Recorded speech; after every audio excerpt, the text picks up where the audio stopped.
आज हम पढ़ेंगे कॉन्ट्रा वाउचर के बारे में। वाउचर हम पहले से पढ़ते हुए आ रहे हैं, तो हमें रिसीट और पेमेंट वाउचर के बारे में तो पता है, लेकिन आज हम पढ़ेंगे कॉन्ट्रा के बारे में। कॉन्ट्रा का मतलब होता है अपोजिट, ऐसी एंट्री जिसमें कैश और बैंक अकाउंट दोनों पे इफेक्ट पड़ता है, वो एंट्री हम कॉन्ट्रा वाउचर में करते हैं। इसमें सिर्फ 3 तरह की एंट्री की जाती है।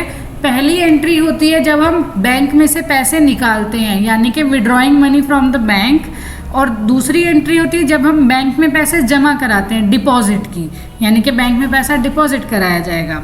तीसरी एंट्री होती है जब हम एक बैंक से दूसरे बैंक में ट्रांसफ़र करते हैं, यानी कि बैंक टू बैंक ट्रांसफ़र की।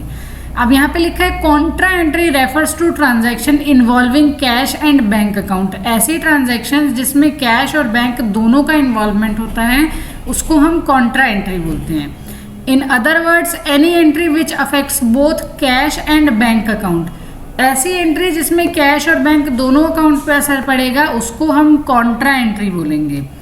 Contra in Latin means the opposite, यानी कि जो कॉन्ट्रा शब्द है वो लैटिन भाषा से लिया गया है, जिसका मतलब होता है opposite. It is more popularly known as contra voucher. As per accounting rules, contra entry is a transaction indicating transfer of funds from, यानी कि कॉन्ट्रा एंट्री क्या इंडिकेट करता है? ट्रांसफर होता है फंड्स का कैश से बैंक में, यानी कि जब हम कैश को बैंक में जमा कराते हैं, बैंक टू कैश, यानी कि जब हम बैंक में से पैसा निकलवाते हैं, विड्रॉ। ये है डिपॉजिट की एंट्री, ये है विड्रॉ की एंट्री, और ये है बैंक टू बैंक अकाउंट, यानी कि बैंक से दूसरे बैंक में ट्रांसफ़र करना। सिर्फ 3 ही एंट्री इसमें की जाती है। शॉर्टकट की of Contra voucher is F4, यानी कि यहाँ पे जो कॉन्ट्रा वाउचर की शॉर्टकट की होगी वो होगी F4। गेटवे ऑफ टैली से आपको जाना है accounting voucher. Selecting F4 for Contra, display the Contra voucher entry screen. अभी हम रिसीट पे हैं, और अब हम जब प्रेस करेंगे F4 तो हम आ जाएंगे यहाँ पे कॉन्ट्रा वाउचर पे। यहाँ पे आप क्रेडिट देख रहे हो, जैसे हमने रिसीट वाउचर में पहले क्रेडिट की चीज़ लिखी थी, सेम ऐसे ही अब हमें यहाँ पे भी क्रेडिट की ही चीज़ लिखनी है। पहले जैसे हमें एक एंट्री दे रखी है, cash deposited in Bank of India ₹10,000।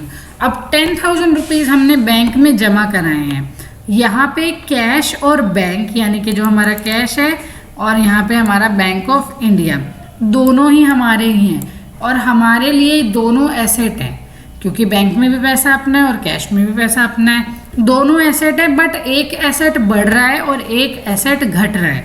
यहाँ पे जब हम कैश जमा करा रहे हैं, मान लीजिए हमारे पास 1 लाख रुपए कैश था और हमने उसमें से 10,000 रुपये बैंक ऑफ इंडिया में जमा करा दिए। अब हमारे पास कैश सिर्फ 90,000 रुपये रह गया, तो यहाँ पे हमारे पास कैश कम हो गया।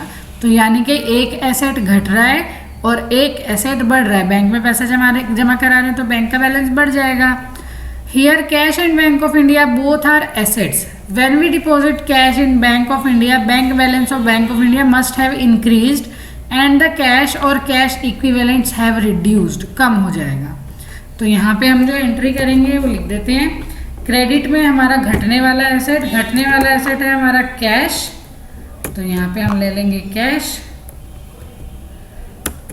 कैश में हम 10,000 रुपये घट रहे हैं, और बढ़ कहाँ पे रहे हैं? Bank of. अब यहाँ पे बैंक ऑफ इंडिया नहीं दे रखा, तो Alt C करके हम बैंक ऑफ इंडिया क्रिएट कर लेंगे।